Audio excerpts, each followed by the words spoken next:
I don't have to talk? No. So the power is will. And it got me thinking, we've been talking about this for 4 weeks. So what else would I have to say about it? And I came up with this idea of tweaking it. And the question this morning is, will I? Will I? We know these powers, but how do I make them part of my life, and will I? This week I was in a conversation with a dear friend, and we were catching up, so we discussed everything. And then we each found ourselves focused on circumstances, the world, and old beliefs really reared up. We actually were talking about them as if they were us. And we had this energy like we were gluttonous, and we were at an ice cream and cake festival, and we were making ourselves, we were eating everything. I mean, we were just like taking in everything. And I had this realization that just like homing pigeons, my old thoughts will try to come home to roost. And here they came, a big, fat, healthy flock of them. And then I looked and said, well, who chose those thoughts?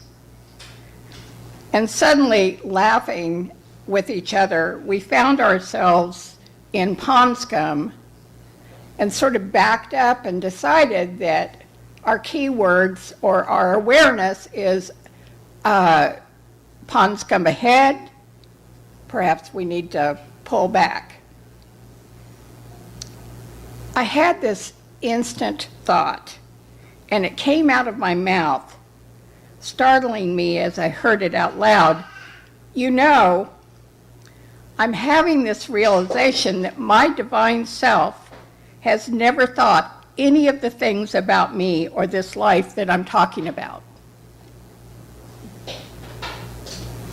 In fact, my divine self has never had a negative thought about me ever. Well, that created a really big pause. And we sort of started laughing because it really was true. It just began this really big stream of insights and introspection for both of us. My entire life, I've had this profound love, overwhelming love and sense of the infinite. And yet, I have this difficulty at times grabbing hold of the divine notion of I, the infinite I in me, and translating that into parts of my life. And I got to thinking, how often do I use my thinking to support my lesser self and a very confusing, negative view of the world I see? Truth can really be that pivotal moment.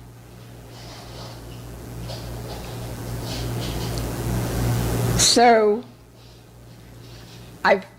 from time to time, most often a little bit continually, I have to feel my way into and out of those lesser thoughts, those shadow parts of myself.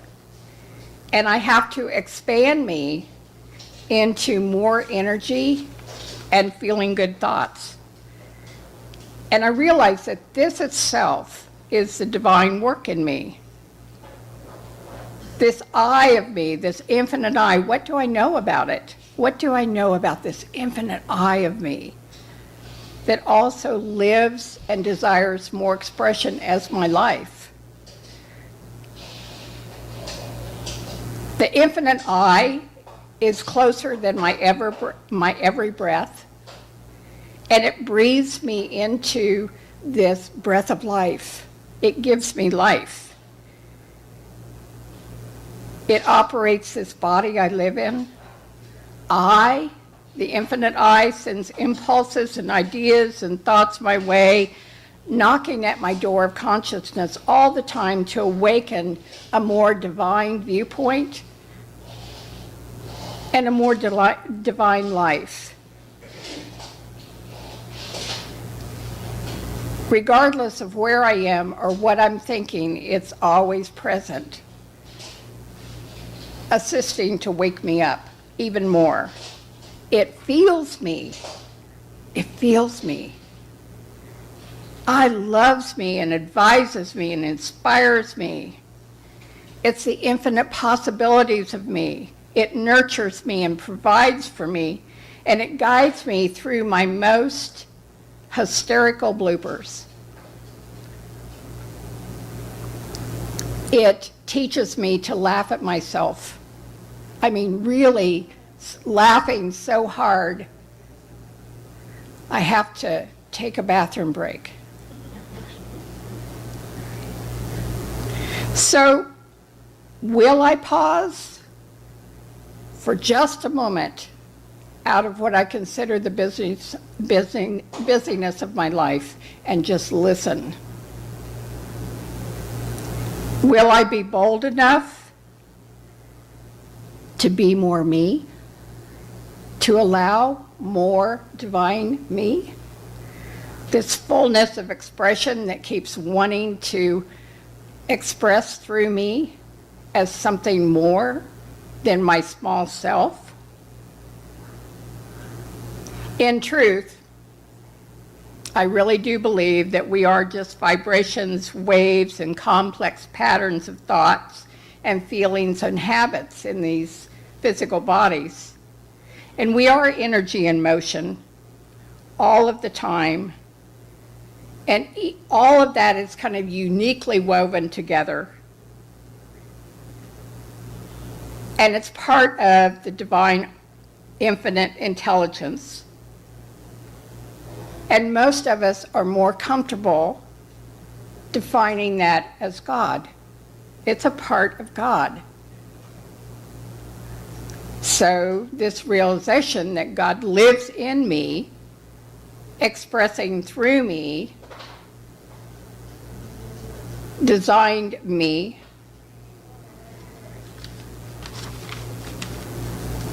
how much awareness and focus will I allow into my consciousness of my everyday life? Where do I click into just my mind and drop into a lesser expression of me?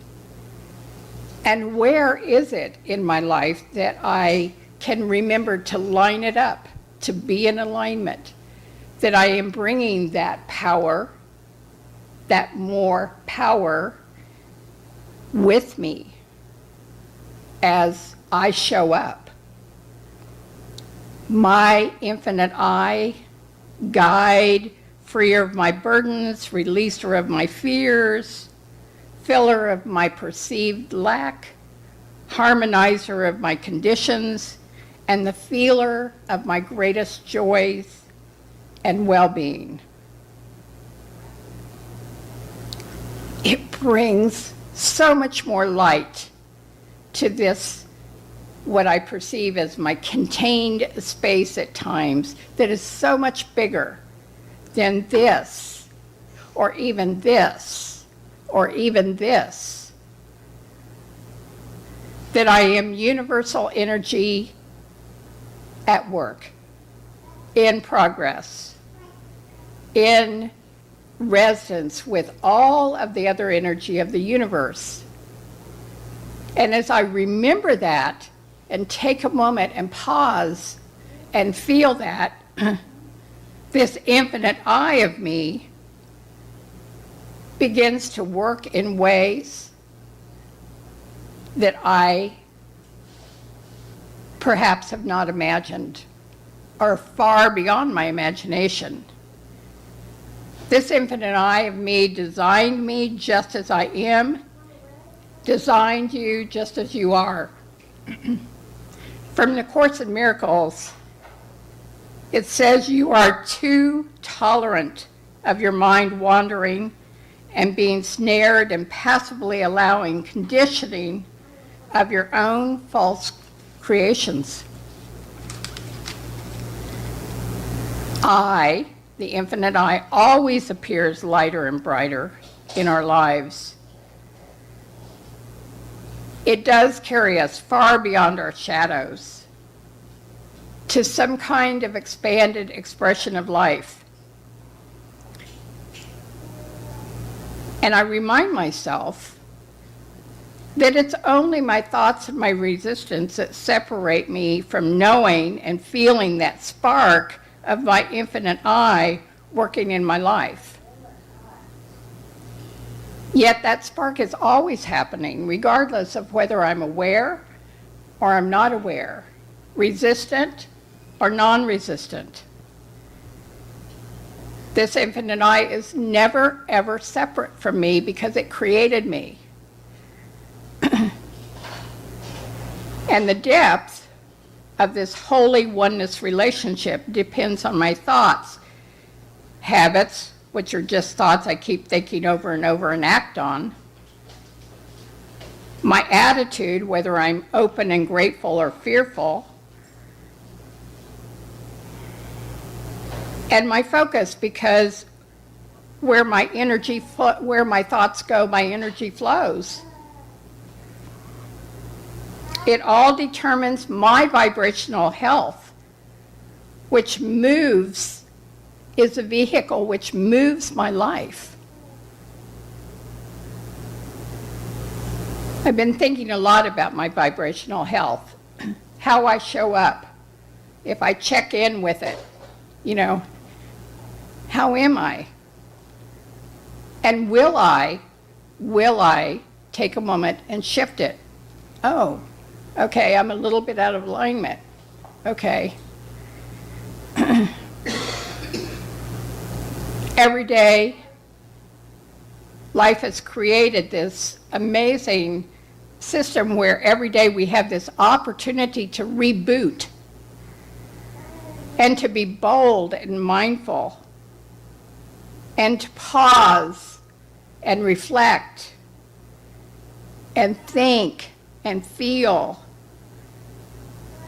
and act or step back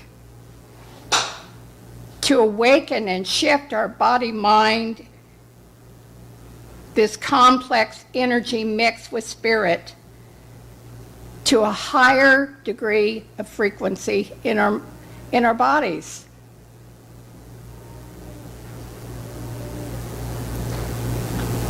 There's just no way to get away from I am.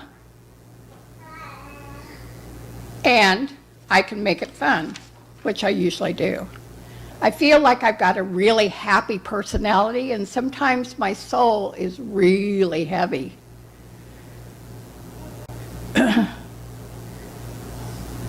We are at a time of moving from an attitude of not enough and trying to become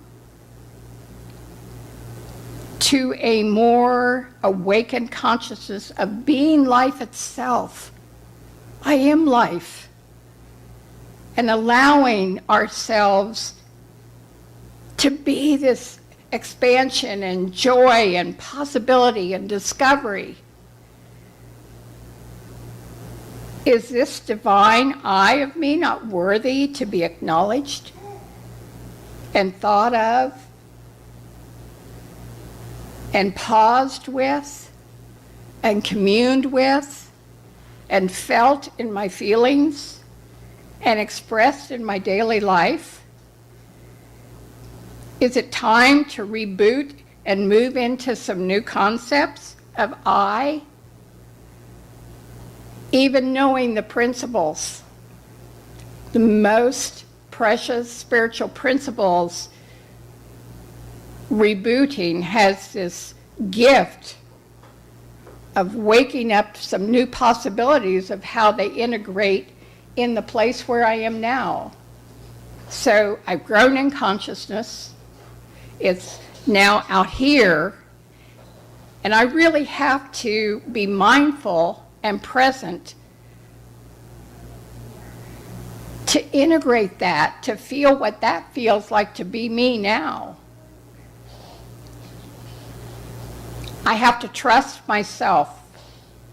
Trust I and me. Trust myself. Trust myself to line up that where I was, cross the bridge to where I know that I am, but you get used to that feeling. And the more resistant I am to do that, the more I take just a momentary step perhaps back to allow me to go through whatever, to catch up with myself, and then it can express. Many of us are more likely to let life experiences get in our way of that. Emmett Fox, in his book, The 7-Day Mental Diet, says the most important factor in our life is our mental diet on which we live. He states, yes, we do create our life by where we put our energy and our thoughts. We do create our life by where we put our energy and our thoughts. And thought is a force of life. And how we feel matters, for feelings gather together the momentum of which we are in a part, and they either hold us so we stop breathing, hold our breath, or they expand us so that suddenly that which we really have desired in our heart and our soul has shown up in this most amazing expression, far beyond the possibilities and the way that I could have painted this picture for myself. And negative or positive, we are always creating our life. The infinite I always says yes to either of those. Yes. It doesn't know no. Fox writes, we cannot change any environment while leaving our thoughts unchanged. So this is the question, will I be bold enough and have courage enough to change my thoughts without my environment needing to change? Will I be bold enough and courageous enough to change my thoughts without my environment or something else needing to change? Interesting question. In his Fox's 30-day mental diet, it's set to train yourself in the habit of thought selection and thought boundaries. Thought boundaries. He says the first few days may be really difficult and very uncomfortable. But immersing ourselves in that, you might find it a most interesting experiment, or even allow it to become a thrilling new hobby or passion. You will be amazed at the things you learn about yourself. The great thing are the results. So he says, first, make up your mind, and then tell no one, not one other person on the planet, because this is a relationship between your divine I, God, and self. And there's no one to oppose it, or resist it, or talk you out of it. And then devote 1 week solely to the task of building a new habit of thought. Everything else is secondary compared to that. So for 7 days, no dwelling on a single moment of one negative thought.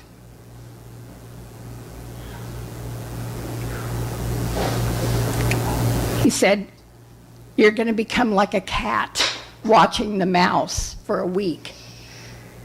Think positive, consistent, optimistic, and kind.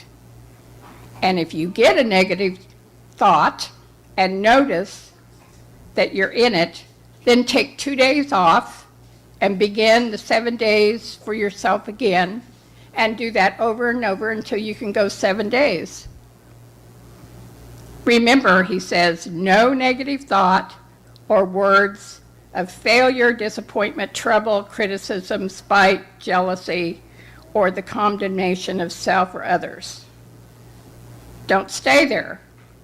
Thoughts will come, but you're not to entertain and feed them.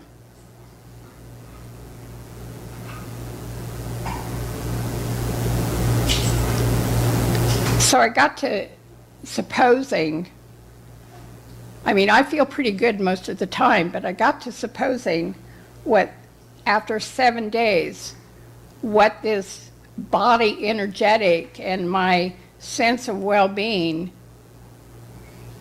feels like. Oh my gosh, I completed 7 days. And it's something to really contemplate and feel.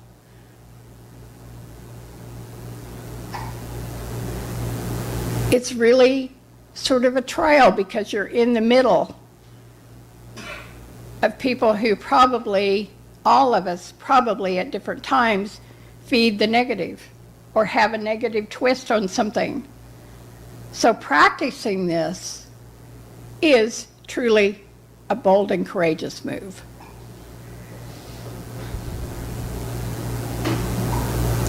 And there has to be more willingness to be open to more of my feeling good. How does thinking this make me feel is the question. New information is that most of us, most of the time, are in a different measured frequency of energy from the energy of the thing that we're asking for or desiring to experience.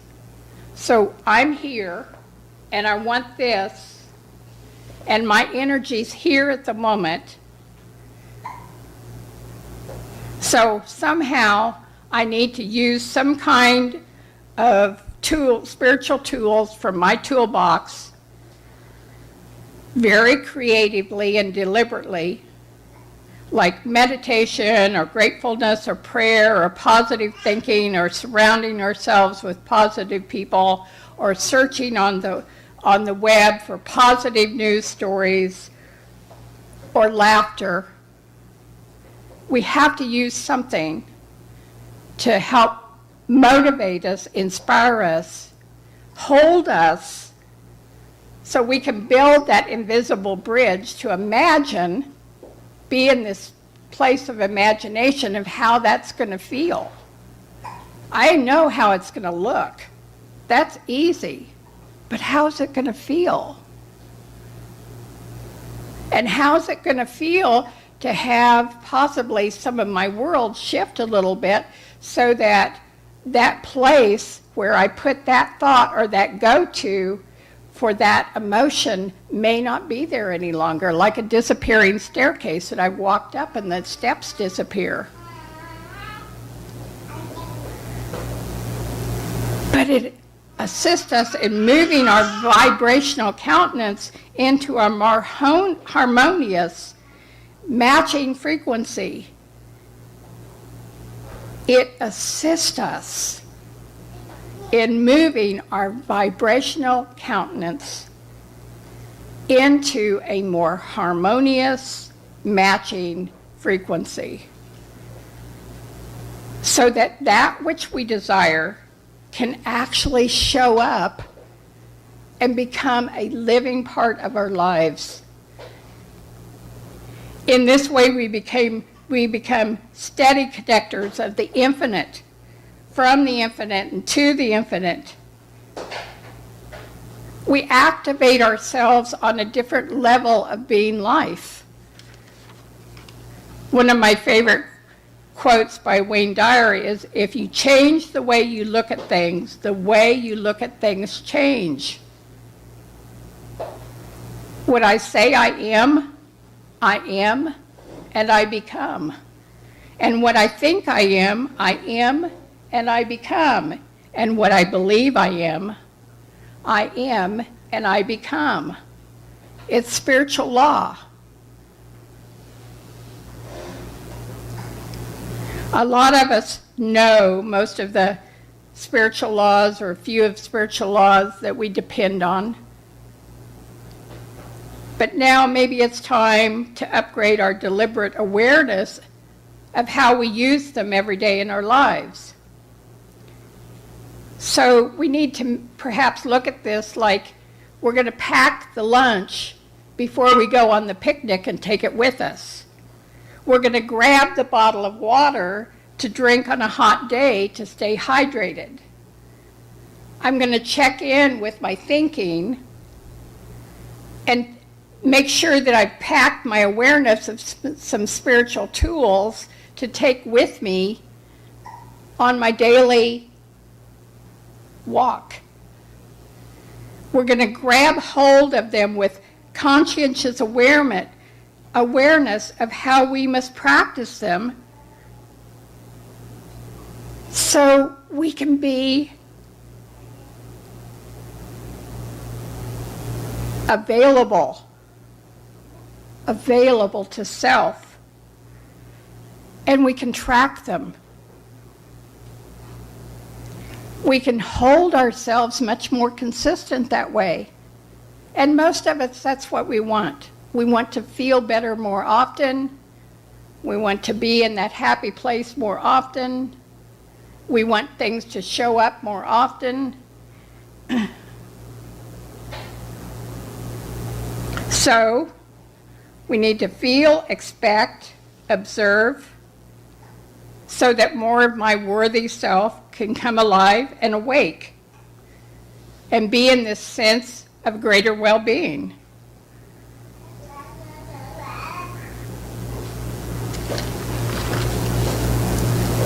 So get a hold of your feeling good self, your well-being self, and milk it for all it's worth.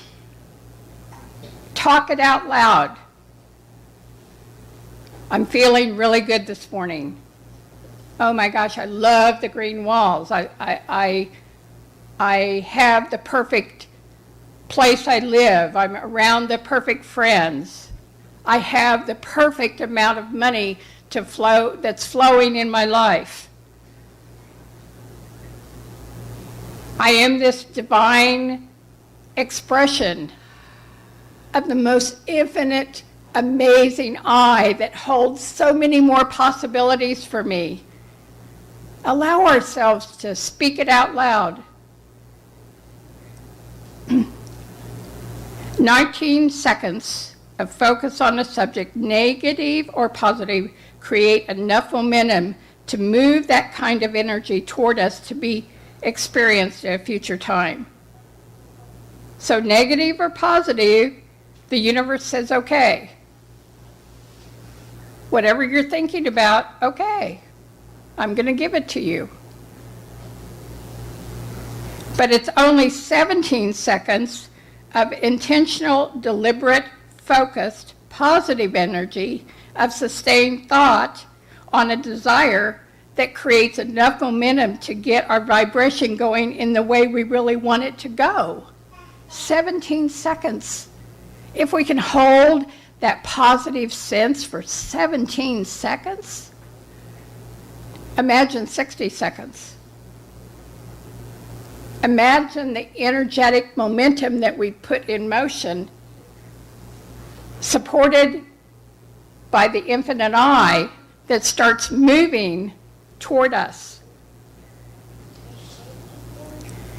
We are each worth so much more than we allow. So much more than we allow. Individually, collectively. I want it because it makes me happy, we say. But we're invited by the infinite as law to find a way to be happy now, and it will be added on to you. Not because it makes me happy, but because I'm happy. And because I'm happy, it's added onto me. It's time to become more conscious co-creators.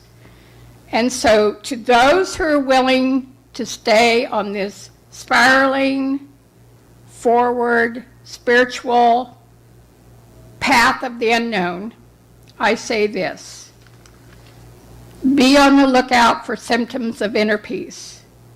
The hearts of a great many have already been exposed, and it is possible that people everywhere could come down with it in epidemic proportions. This could pose a serious threat to what up to now has been a fairly stable condition of conflict in the world. The signs and symptoms of inner peace are these: a tendency to think and act spontaneously rather than on fears based on past experience. An unmistakable ability to enjoy each moment. A loss of interest in judging people. A loss of interest in judging self. A loss of interest in conflict. A loss of the ability to worry.